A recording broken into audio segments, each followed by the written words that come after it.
Herbert George Wells, or known as H. G. Wells, was born on the 21st of September, 1866.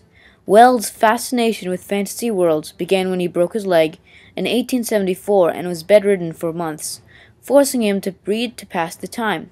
Wells had to quit school at 14 due to financial issues in his family, and instead was apprenticed to a draper. He continued his education at 17 with a scholarship to attend the Norman School of Science, where he studied biology. It was around this time that Wells began publishing his books. A few of his most famous novels include The Time Machine, War of the Worlds, The Invisible Man, Anne Veronica, and The Island of Dr. Moreau. H. G. Wells had unique philosophies. He was a Darwinist and believed in eugenics, which is someone who believes that the genetically weak should be sterilized. He was also a supporter of socialism and disapproved of Stalinistic communism. He found a world state inevitable and was also a critic of European imperialism. H. G. Wells believed in God, but not through traditional religions. He was a critic of the Catholic Church. H. G. Wells made several accurate predictions about the future, including the rise of suburbs, greater sexual freedom, World War I, the defeat of German militarism, and nuclear weapons, including the creation of a European Union.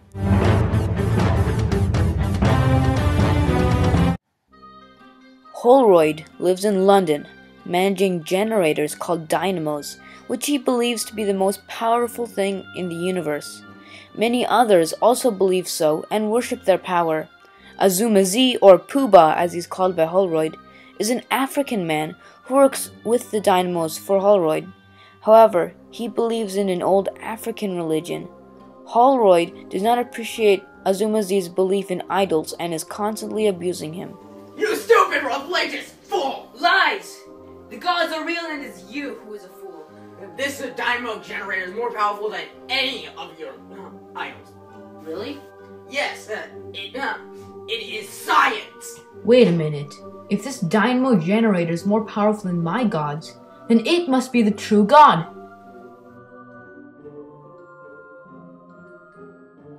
It's the dynamo. I can hear it. You want to sacrifice Great Dynamo? Pooh-Bah, what are you doing, Pooh-Bah?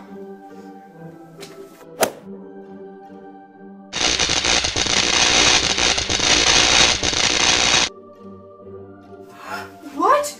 What happened to Holroyd? Oh, the thing is that he walked into the dynamo and got electrocuted. I see. Well, since Holroyd is now gone, it falls to me to inspect the dynamo for any damage. Another sacrifice, Great Dynamo! Ah!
I remember the night that Lionel told me of his secret obsession, of the door in the wall.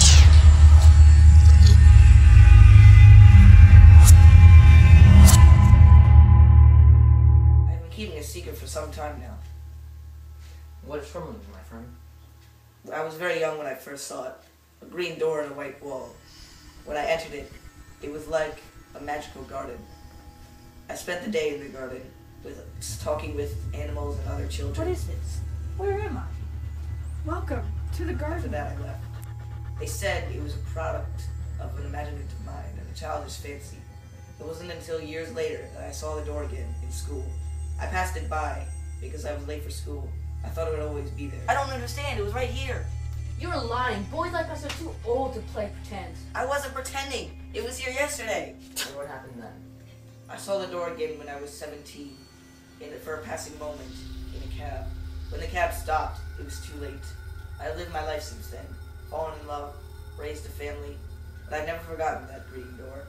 In the past few months, I've seen it 3 more times, but I don't think I'll ever see it again.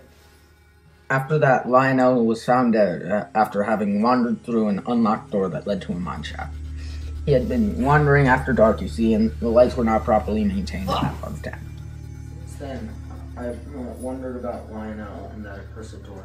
Was it real or a disillusion that led my old friend to his death? I don't think I'll ever truly know.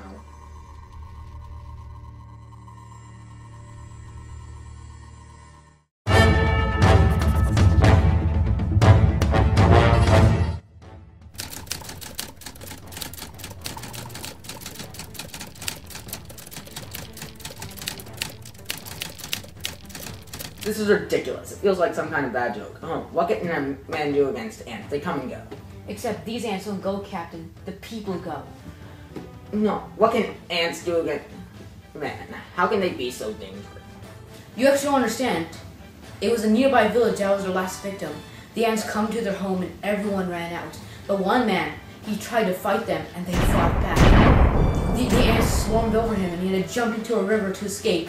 However, the next day, they found him dead. Dead? Did ants poison him with Olroyd? I don't know. All we know is that the ants are winning. We spotted a ship! Well, it appears that Captain is dead and that ship is full of ants. Lieutenant, go investigate. What? No, that ship is full of ants and the captain's dead! That sounded like me. I'm the captain here. Fine. You actually know he's probably going to die, right? I have full confidence in my crew.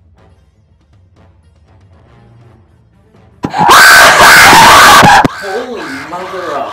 So that's how the ants massacred all those villages.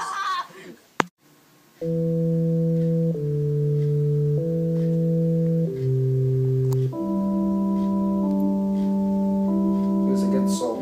Well, South America's already lost to the ants. I bet they'll get to Europe by the 60s.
The Lord of the Dynamos is a story whose purpose is to talk about religion and gullibility, instead turns incredibly racist, portraying Africans as gullible murderers and Europeans as cruel, close-minded people.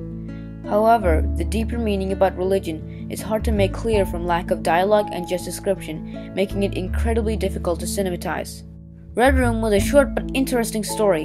In some places, there were a lot of unnecessary description. However, it had a good storyline and a fascinating premise. It may seem like a typical ghost story at first, but there is a lot more going on a deeper level. Overall, The Door in the Wall was a very interesting story. It successfully raised many questions, but answered very few, giving the story a mysterious atmosphere. However, I felt that the ending was very dull, with the narrator talking about the story Lionel told him left an unsatisfactory reader feeling it wasn't as deep as the rest of the story. The Empire of the Ants was the longest short story of the 4 selections and offered an adventurous feel. The story explores the possibility of other creatures evolving like humans and how we as humans could react. This was a great premise that falls short due to the what-if typewriting style. It's more of a speculation, and the only major event is the lieutenant dying, while the ants taking over the world is summarized in one paragraph. This leaves the reader feeling cheated and wanting more. The story is a great one, but don't hold expectations too high.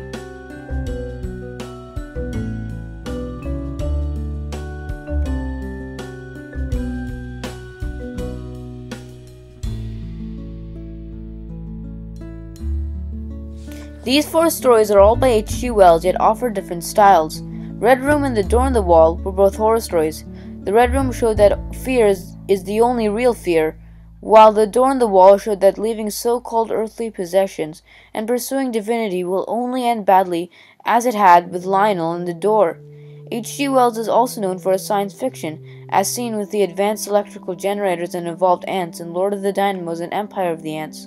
Lord of the Dynamo showed how gullibility and pure devotion without thought can leave devastating effects, while the Empire of the Ants was a political statement showing how imperial powers, represented by the ants, are ruining the world and must be stopped. Through the themes and storylines of these stories, we can see Wells' ideas about God, his criticisms of the Catholic Church and European imperialism, and his opinions on fear. As we can see, H.G. Wells is a master of plot and story and truly was the father of modern science fiction and a great philosopher.